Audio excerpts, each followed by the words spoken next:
మన దేశంలోనే ప్రస్తుతం ధనవంతులుగా జీవిస్తున్న ఎంతో మంది వ్యక్తులు ధనవంతులుగా జీవించడానికి గల కారణమైన బుక్ ఒకటి think and grow rich book. ఆ బుక్ లో నెపోలియన్ ఏం చెప్తారు అంటే, మీ చుట్టూ ఉన్న వ్యక్తుల్ని అందరినీ తీసుకుని వాళ్ళని యావరేజ్ చేస్తే, వాళ్ళ మైండ్ సెట్ ని యావరేజ్ చేస్తే వచ్చే మైండ్ సెట్టే మీది. అంటే మీ మైండ్ సెట్ ఎలాంటిది అనేది మీ చుట్టూ ఉన్న వ్యక్తుల్ని బట్టి చెప్పేయొచ్చు అని చెప్తారు. అంటే మన చుట్టూ ఉన్న వాళ్ళందరూ మన ఫ్రెండ్స్, మన చుట్టూ ఉన్న అట్మాస్ఫియర్ అంతా కూడా మన మైండ్ మీద అంత తీవ్రమైన ప్రభావం అనేది చూపిస్తుంది. ముఖ్యంగా చెప్పాలి అంటే ఫ్రెండ్స్, ఒక వ్యక్తి ఫ్రెండ్స్ ఎలా ఉన్నారో వాళ్ళ మనస్తత్వాన్ని బట్టి ఆ వ్యక్తి యొక్క లైఫ్ స్టైల్ ఏ విధంగా ఉంటుందో చెప్పేయొచ్చు. అంత ప్రభావం చూపిస్తుంది ఫ్రెండ్స్ సర్కిల్ అనేది. ఈ వీడియోలో నేను షేర్ చేస్తున్న ఇన్ఫర్మేషన్ విని ఫ్రెండ్షిప్ చేసేటప్పుడు ఇవన్నీ ఎవరైనా చూసుకుంటారా అని మీకు అనిపిస్తే దానికి సొల్యూషన్ కూడా నేను ఎండింగ్ లో చెప్తాను. సో కాబట్టి వీడియోని ఎండ్ వరకు చూసి మీరు ఒక క్లారిటీ తెచ్చేసుకోండి. Hi everyone, I'm Mary, law of attraction coach. మన ఛానల్ ని సబ్స్క్రైబ్ చేసి ఫాలో అవుతున్న మీ అందరికీ థ్యాంక్ యూ సో మచ్.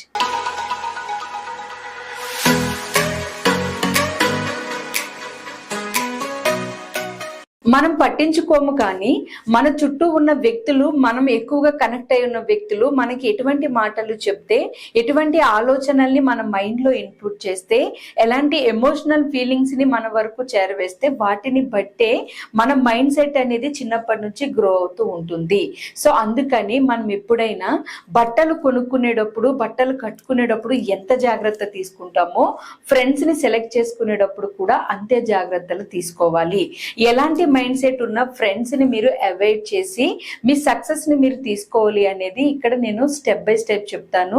అలాంటి మైండ్ సెట్ ఉన్న ఫ్రెండ్స్ మీ సర్కిల్లో ఉంటే మీరు ఈ జాగ్రత్తలు ఖచ్చితంగా తీసుకోండి. మీరు ఎవరినైనా ఫ్రెండ్ ని సెలెక్ట్ చేసుకోబోతున్నా, లేదా మీరు ఆల్రెడీ ఫ్రెండ్స్ కనెక్షన్ లో ఉన్నా, వాళ్ళలో జెన్యూనిటీ లేకపోతే, అంటే మీ విషయంలో ఒక పాజిటివ్ ఒపీనియన్ గానీ, పాజిటివ్ కనెక్షన్ గానీ లేకపోతే, మీ విషయంలో వాళ్ళ ఆలోచించే ఆలోచనల్ని గమనించి జెన్యూనిటీ లేని ఫ్రెండ్షిప్ ని, ఫ్రెండ్స్ ని అవాయిడ్ చేయండి.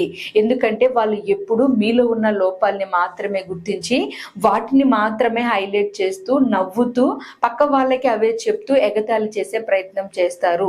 జెన్యూన్ గా మిమ్మల్నిగా ఇష్టపడే వ్యక్తులు ఎవరైతే ఉంటారో అలాంటి వ్యక్తులతో ఫ్రెండ్షిప్ ని కొనసాగించండి. కానీ మిమ్మల్ని ఇబ్బంది పెడుతూ ఎప్పుడు పక్కనే ఉండి మీ లోపాలని ఎత్తి చూపే ఫ్రెండ్స్ ని మీరు అవాయిడ్ చేయండి. మీరు ఒక ఫ్రెండ్ తో ట్రావెల్ చేసేటప్పుడు, ఒక ఫ్రెండ్ ని మీరు యాక్సెప్ట్ చేసేటప్పుడు మీరు చెక్ చేసుకోవాల్సిన సెకండ్ క్వాలిటీ, ఎనర్జెటిక్ పర్సనా కాదా. ఎవరైతే ఎనర్జెటిక్ గా ఉంటారో వాళ్ళ వల్ల మీ వైబ్రేషన్ కూడా పూర్తిగా హైకి వెళ్తుంది. మీరు ఎప్పుడు యాక్టివ్ గా, ఎనర్జెటిక్ గా ఉండగలుగుతారు.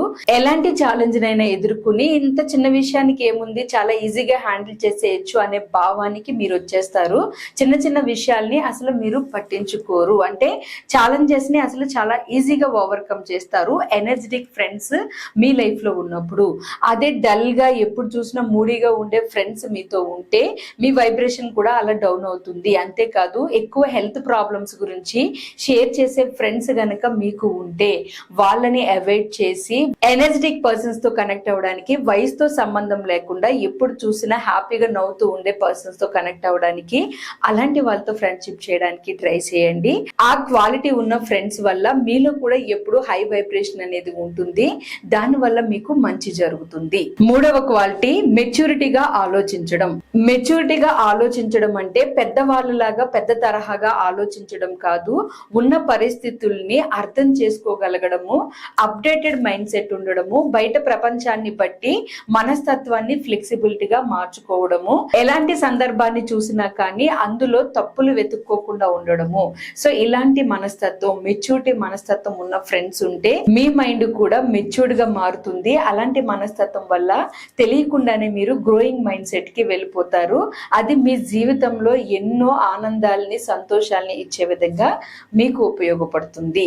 Fourth quality, spiritual connection. చాలా మందికి ప్రస్తుత రోజుల్లో స్పిరిచువాలిటీ మీద పూర్తి క్లారిటీ ఉంటుంది, అవేర్నెస్ వస్తుంది. అయినా కూడా ఇంకా చాలా మంది 60-70 సంవత్సరాలు వచ్చిన తర్వాత స్పిరిచువల్ కనెక్షన్ తీసుకోవాలి, మెడిటేషన్స్ చేయాలి, విజువలైజేషన్ చేయాలి, ఇప్పుడు ఏమీ అవసరం లేదు, చిన్న వయసులో అలాంటి ఇలాంటివన్నీ ఏమీ అవసరం లేదు అని అనుకుంటూ కూడా లైఫ్ లీడ్ చేస్తూ ఉన్న వాళ్ళు ఉన్నారు. మెడిటేషన్స్ చేస్తున్నారు అన్నా, విజువలైజేషన్ చేస్తున్నారు అన్నా, ఏది చేస్తున్నారు అన్నా కానీ మీ గోల్స్ మీరు అచీవ్ చేయడానికి మీ మైండ్ని మీరు క్లీన్ చేసుకుంటూ ఉన్న డస్ట్ని మీరు తీసేస్తూ మీ మైండ్ని ఎప్పటికప్పుడు శుభ్రం చేసుకుంటున్నారని అర్థం. సో అలాంటి మనస్తత్వం లేకుండా, స్పిరిచువల్ కనెక్షన్ లేకుండా, వాళ్ళని వాళ్ళు ఎప్పటికప్పుడు సెల్ఫ్ అనాలిసిస్ చేసుకునే అలవాటు లేకుండా, మైండ్ లో ఉన్న డట్టీని అంతటిని క్లియర్ చేసుకునే అలవాటు లేకుండా క్యాజువల్ గా లైఫ్ లీడ్ చేస్తున్న ఫ్రెండ్స్ ఎవరైనా మీకు కనెక్షన్ లో ఉంటే వాళ్ళని అవాయిడ్ అయినా చేయండి, లేదా వాళ్ళతో కనెక్ట్ అవ్వకుండా అయినా ముందే ఉండండి. ఫిఫ్త్ క్వాలిటీ, జడ్జిమెంట్ ఇచ్చే మైండ్ సెట్ ఉన్న ఫ్రెండ్స్. ఇది మీరు చాలా రెగ్యులర్ గా కామన్ గా చూస్తారు. ప్రతి దానికి మీరు ఏదైనా ఒకటి షేర్ చేస్తే నీదే తప్పు అని కానీ, లేదా మీ మదర్దే తప్పు అని కానీ, లేదా నీ వైఫ్దే తప్పు అని కానీ, లేదా మీ హస్బెండే తప్పు చేశాడని కానీ, వెంటనే మిమ్మల్ని కానీ మీ పక్కన వాళ్ళని కానీ పూర్తిగా అర్థం అవ్వకుండానే బ్లేమ్ చేసేస్తూ వాళ్ళదే తప్పు, నీదేం తప్పు లేదు అని మాట్లాడడం కానీ, లేదా ఒక్కొక్క సందర్భంలో నిజాల్ని అబద్ధాలని గ్రహించకుండా, అర్థం చేసుకోకుండా ఎవరో ఒకరి వైపు ఫేవర్ గా వెళ్ళి జడ్జిమెంట్ ఇచ్చేస్తూ ఉంటారు. అలా జడ్జిమెంట్ ఇచ్చే మైండ్ సెట్ ఉన్న ఫ్రెండ్స్ ని మీరు దయచేసి అవాయిడ్ చేయండి, లేదా అలాంటి మనస్తత్వం ఉన్న వాళ్ళని అసలు ఫ్రెండ్స్ గా చేసుకోకుండా ఉండండి.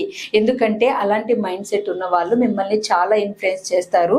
మీరు కూడా కొన్ని రోజులు వాళ్ళతో సహవాసం చేసిన తర్వాత మీ మైండ్ సెట్ కూడా అలాంటి జడ్జ్మెంట్ మైండ్ సెట్ గా మారి ఇంట్లో కూడా మీరు ప్రతి ఒక్కరిని జడ్జ్ చేయడం మొదలు పెడతారు, బయట కూడా జడ్జ్ చేయడం మొదలు పెడతారు. అది మీకు తెలియకుండానే మీ మైండ్ లో ఉన్న అండర్స్టాండింగ్ స్కిల్స్ ని కిల్ చేసేస్తూ మిమ్మల్ని డౌన్ చేస్తూ ఉంటాయి ఆ ఎమోషన్స్. సో అందుకని అలాంటి ఎమోషన్స్ ఎంత మాత్రమూ గుడ్ కాదు. కాబట్టి జడ్జ్మెంట్ ఇచ్చే మైండ్ సెట్ ఉన్న ఫ్రెండ్స్ ఉంటే వాళ్ళని మీరు అవాయిడ్ చేయండి. అలాంటి ఫ్రెండ్షిప్ ని మీరు చేసుకోకుండా ఉండండి. Sixth quality, growth mind set. అంటే ఏవైనా చిన్న చిన్న ఛాలెంజెస్ వస్తే ఆ చిన్న చిన్న ఛాలెంజెస్ ని చూసి కూడా ఎప్పుడు నా జీవితంలోనే ఇలాంటి కష్టాలు వస్తాయి, నా భార్య ఇలా అంది, లేకపోతే మా అమ్మ ఇలా అంది, మా నాన్న ఇలా అన్నాడు, లేదా మా సిస్టర్స్ ఇలా అన్నారు, బ్రదర్స్ ఇలా అన్నారు అని ఎప్పుడు చూసినా ప్రతి చిన్న ప్రాబ్లంను కూడా పెద్దదిగా చేసి చూస్తూ పక్క వాళ్ళని కూడా ఇబ్బంది పెడుతూ ఉండే మైండ్ సెట్ వాళ్ళు ఎప్పటికీ గ్రో అవ్వేలాగా ఉండలేరు. అలాంటి మైండ్ సెట్ వాళ్ళ పక్కన ఉంటే అక్కడ వైబ్రేషన్స్ డిస్టర్బ్ అవడమే కాదు, మీ మైండ్ కూడా మ్యానిపులేట్ అయిపోతూ ఉంటుంది. ఎవరైతే ఛాలెంజెస్ ని ఓవర్కమ్ చేయడానికి రెడీగా ఉండే మనస్తత్వం ఉంటారో అలాంటి వాళ్ళకి గ్రోయింగ్ మైండ్ సెట్ ఉన్నట్లు. అలాంటి గ్రోయింగ్ మైండ్ సెట్ ఉన్న వ్యక్తులతో మీరు ఫ్రెండ్షిప్ చేస్తే మీ మైండ్ కూడా గ్రోత్ మైండ్ సెట్ గా మారి మీరు అనుకున్నట్లుగానే ధనవంతులుగా జీవిస్తారు, సక్సెస్ఫుల్ లైఫ్ ని లీడ్ చేస్తారు, హ్యాపీగా ఉండగలుగుతారు. సో కాబట్టి గ్రోయింగ్ మైండ్ సెట్ లేని ఫ్రెండ్స్ ని అవాయిడ్ అయినా చేయండి, లేదా అసలు కనెక్ట్ చేసుకోకుండా అయినా ఉండండి. సెవెంత్ క్వాలిటీ, నెగిటివ్ నే ఎక్కువగా మాట్లాడుతూ ఉండడం. కొంతమందిని మీరు గమనిస్తే మీరు కంటికి కనిపిస్తే చాలు వాళ్ళ జీవితంలో ఉన్నవి లేనివి అన్ని నెగిటివ్సే గుర్తొస్తూ వాటినే చెప్తూ ఉంటారు. అలా ఎక్కువగా రెగ్యులర్ గా నెగిటివ్స్ ని మాత్రమే మాట్లాడే ఫ్రెండ్స్ ఉంటే వాళ్ళ ఆనందాల్ని ఎప్పుడు మీకు షేర్ చేయకుండా, వాళ్ళు తీసుకున్న సక్సెస్ ని మీకు షేర్ చేయకుండా, వాళ్ళు సినిమాకి వెళ్ళినా, లేకపోతే ఒక టూర్ కి వెళ్ళినా, లేకపోతే వాళ్ళు దేనికి ఎంజాయ్ చేసినా గానీ వాటిని మాత్రం మీకు షేర్ చేయకుండా ఓన్లీ వాళ్ళ బాధల్ని మాత్రమే షేర్ చేస్తున్న ఫ్రెండ్స్ మీ జీవితంలో ఉంటే వాళ్ళని ఇప్పటి నుంచి నిజంగానే అవాయిడ్ చేసేయండి. ఎందుకంటే అలాంటి వ్యక్తుల వల్ల మీరు ఎప్పుడూ నెగిటివ్నే వినాల్సి వస్తుంది. ఒకటి, అలాంటి వ్యక్తులు ఆనందాన్ని పంచుకోవడానికి మీతో ఇష్టపడట్లేదు అంటే మీరు వాళ్ళ ఆనందాన్ని చూసి అసూయ పడతారు అనే భావం కూడా వాళ్ళలో ఉండడం వల్ల, అంటే మీ మీద పూర్తి నమ్మకం లేదు, నెగిటివ్ చెప్పడానికి మాత్రమే మీకు కనెక్ట్ అవుతున్నారు. సో అలాంటి వ్యక్తులు ఎవరైనా ఉంటే వాళ్ళని కూడా మీరు అవాయిడ్ చేయండి, లేదా వాళ్ళ ఫ్రెండ్షిప్ ని కట్ చేయండి. సో ఇక్కడ నేను చెప్పిన 7 క్వాలిటీస్ ఉన్న వ్యక్తులు గనక ఫ్రెండ్స్ గా మీ లైఫ్ లో ఉన్నా, లేదా కొత్తగా ఫ్రెండ్షిప్ మీరు చేసుకోబోతున్నా, వాళ్ళలో ఈ క్వాలిటీస్ ని చెక్ చేసుకుని ఫ్రెండ్షిప్ చేయండి. ఆల్రెడీ అలాంటి మనస్తత్వం ఉన్న వ్యక్తులు మీ లైఫ్ లో ఉంటే వాళ్ళని మీరు అవాయిడ్ చేయడానికి ప్రయత్నించండి. ఇక్కడ నేను అవాయిడ్ చేయమన్నాను అంటే దాని అర్థం మొత్తం ఫ్రెండ్స్ అందరినీ మీరు వదిలేసి ఒంటరిగా ఉండమని కాదు. ఈ 7 క్వాలిటీస్ లో ఒక 5 క్వాలిటీస్ అయినా ఉన్న బెస్ట్ ఫ్రెండ్స్ ని మీరు సెలెక్ట్ చేసుకోండి. వాళ్ళతో సహవాసం ఎక్కువగా చేయండి, వాళ్ళ మనస్తత్వాన్ని గమనించండి, వాళ్ళు చేస్తున్న పనుల మీద మీరు కూడా ఫోకస్ చేసి మిమ్మల్ని మీరు కూడా భవిష్యత్తులో ముందుకు తీసుకుని వెళ్ళండి. అయితే ఒకవేళ మీరు ఇప్పటికే ఫ్రెండ్షిప్ ఫ్రెండ్షిప్ చేసి వాళ్ళని అవాయిడ్ చేయలేకపోతున్నా, లేదా కొత్త ఫ్రెండ్స్ అసలు నేను ఎలా అట్రాక్ట్ చేయాలి అలాంటి మనస్తత్వం ఉన్న వాళ్ళని అని మీకు అనిపించినా, ఇక్కడ నేను వీడియో స్టార్టింగ్ లో చెప్పాను మీకు ఒక సొల్యూషన్ ఇస్తాను అని. ఆ సొల్యూషన్ ఏంటి అంటే, ఒక్కసారి ఈ 7 పాయింట్స్ ని మీరు చెక్ చేసి మీ మైండ్ సెట్ ఎలా ఉంది, 7 పాయింట్స్ ఒకవేళ మీలో ఉన్నాయా, లేదు అంటే స్పిరిచువల్ మైండ్ సెట్ ఉందా, మెచ్యూరిటీ మైండ్ సెట్ ఉందా, ఎప్పుడు చూసినా యాక్టివ్ గా ఉండే మైండ్ సెట్ ఉందా, ఇలాంటివన్నీ గమనించుకుని ఒకవేళ మీలో ఈ 7 క్వాలిటీస్ లో ఒక 5 క్వాలిటీస్ అయినా లేకపోతే వెంటనే మిమ్మల్ని మీరు మార్చుకుని ఆ క్వాలిటీస్ తో, ఆ లక్షణాలతో మిమ్మల్ని మీరు వైబ్రేట్ చేసుకోండి. ఎప్పుడైతే మీరు ఈ క్వాలిటీస్ ని అలవాటు చేసుకుంటారో అప్పుడు వెంటనే ఫ్యూ డేస్ లోనే అలాంటి క్వాలిటీస్ ఉన్న కొత్త ఫ్రెండ్స్ మీ జీవితంలోకి అట్రాక్ట్ అవుతారు. ఎందుకంటే మన లోపల ఏదైతే ఉందో అదే బయట ప్రపంచంలో రిఫ్లెక్ట్ అవుతుంది. ఇలాంటి క్వాలిటీస్ ఉన్న వ్యక్తులు మీకు ఆల్రెడీ ఫ్రెండ్స్ అయి ఉంటే మీలో కూడా ఈ క్వాలిటీస్ లో ఏవో కొన్ని ఉన్నాయని అర్థం, అందుకే వాళ్ళు మీకు ఫ్రెండ్స్ అయ్యారు. సో ఈ చిన్న లాజిక్ ని అర్థం చేసుకుని మళ్ళీ మిమ్మల్ని మీరు బ్లేమ్ చేసుకోవద్దు, అలా అని ఈ విషయాల్ని అవాయిడ్ చేయొద్దు. ఈ చిన్న లాజిక్ ని అర్థం చేసుకుని మీ చుట్టూ ఉన్న వ్యక్తుల యొక్క మనస్తత్వాన్ని బట్టి మీ భవిష్యత్తు ఉంటుంది అన్న విషయాన్ని గ్రహించి మీ భవిష్యత్తుని అద్భుతంగా, బ్యూటిఫుల్ గా, ధనవంతులుగా క్రియేట్ చేసుకోండి. ఈ ఇన్ఫర్మేషన్ మీకు ఉపయోగపడిందని నమ్ముతున్నాను. ఉపయోగపడితే మన వీడియోకి ఒక లైక్ చేయండి. అలాగే మీ మైండ్ సెట్ ని మీరు మార్చుకోవడానికి ఉపయోగపడే క్లాసెస్ ని నేను కండక్ట్ చేస్తూ ఉంటాను.